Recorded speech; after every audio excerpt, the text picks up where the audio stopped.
Благодарам, председатели, почитувани колеги пратеници, почитуван заменик министр. Го одбивте овој амандман со образложение дека општините требало да обезбедат сами средства, да аплицирале ваму, таму, да се снајделе сами така како што знаеле тие. Од тука се поставува прашањето зашто служи оваа влада ако општините за вакви сериозни капитални инвестиции треба сами да се снаоѓаат, сами да обезбедуваат средства и да ги реализираат сите тие работи. Зашто служи владата? Која е намената на оваа влада?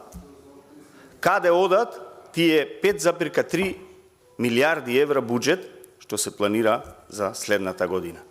Каде ќе се трошат тие средства ако не се трошат на овие потреби на жителите на овие населени места, на граѓаните на целата држава на Република Македонија, да им ги подобриме условите? Каде одат тие 5,3 милиарди евра буџет? Во 21 век ние тука, ето како пратеници, како собрание, да се молиме, да предлагаме амандмани владата да ги одбива за вода и за канализација, за основни услови за живот, да им обезбедиме на луѓето, ние да се молиме тука и да се одбиваат така анблок амандманите без некое си посериозно образложение, е недозволиво за една влада. Јас ќе кажам, може би навистина станува збор за сериозна сума на пари, затоа што со амандманот се предвидуваат, како што кажав, 300 милиони денари, но доколку еве министерот, заменикот министер е согласен, парламентарното мнозинство е согласно, ние може да ги договориме она што може да се направи во наредната година, па да го промениме овој амандман, да го прифатиме тоа што може да се направи, со она што може да се обезбедат средства. Но не верувам дека ниту за тоа ќе има слух заменикот министер. Со овој амандман се предлагаше замена на дотрајаната водоводна мрежа во Струга, еден град, туристички град, кој што се соочува со недостаток на вода, е недозволиво во 21 век. Град во кој што во летниот период посетителите да се соочуваат со недостиг на вода е недозволиво. Понатак, исто така и за населбата Мислешевски пат, истиот проблем. Населбата Езерски Лозија, која е туристичка населба, истиот проблем. И Скупштина станува збор за планинско село, меѓутоа во толку изобилство на вода, да се соочуваат со недостаток на вода, затоа што немаат секундарна мрежа, е недозволиво.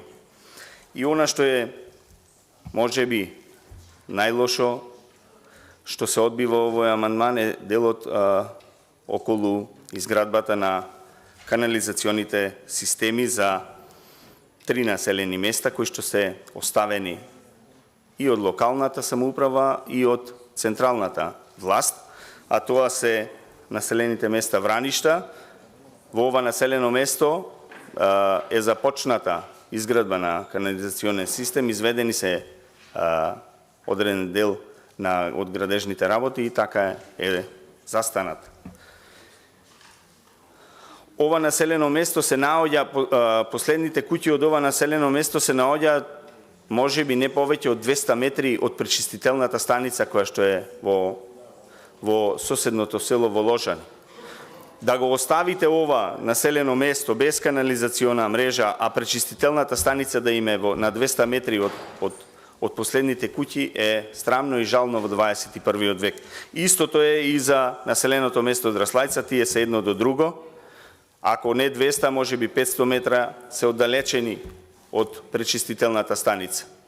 И државата да нема желба, да нема интерес да вложи во овој дел, да нема потреба, да не чувствува потреба да ги задоволи потребите на граѓаните, она што се основни услови за живот, е недозволиво.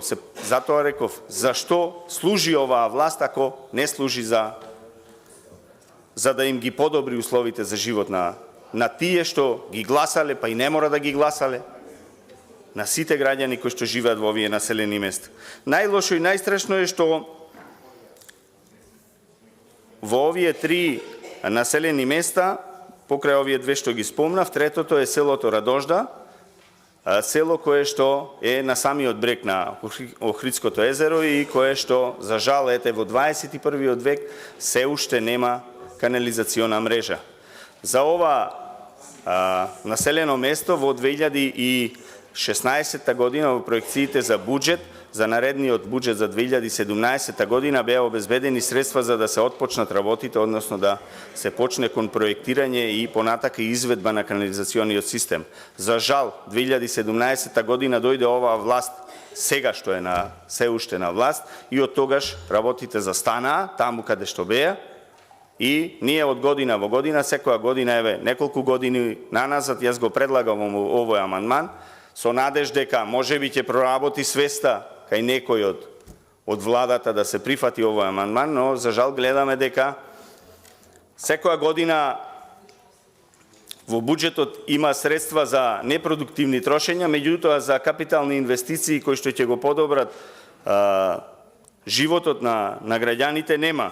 Жално е ова туристичко место да се остави без канализација и со тоа да се заокружи делот околу струшкиот дел околу Охридското крајбрежје, бидејќи единствено е оставено Радожда без канализационен систем, доколку се изгради, ќе се заокружи тој процес. Претходно видовме дека и претходниот амандман беше од колешките Грација Бакрачевска и Лидија Петковска, кој што се однесуваше за изградба на канализационен систем за делот Охридскиот дел Трпејца и Подмолје, и тој се одби, што значи дека оваа власт нема ниту желба, ниту интерес за да ги реализира овие потреби кои што доаѓаат од граѓаните. Благодарам.